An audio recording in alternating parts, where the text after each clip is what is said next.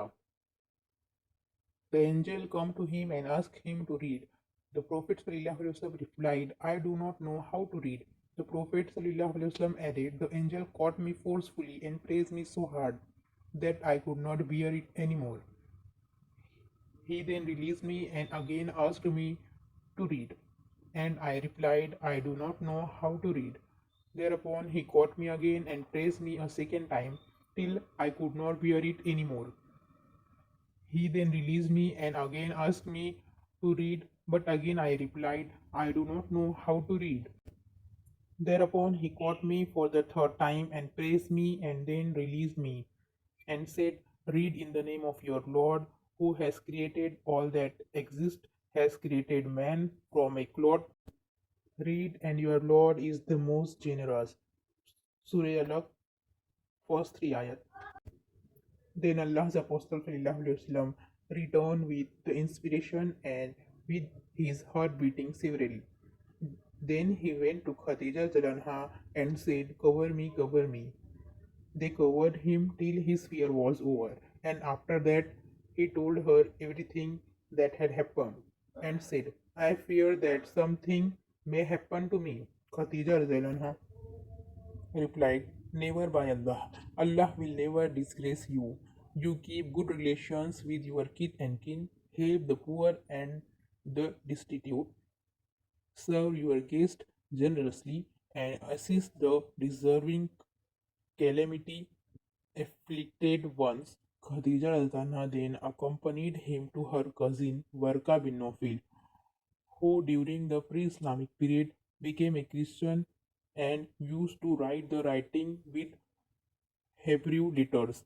He would write from the Gospel in Hebrew as much as Allah wished him to write.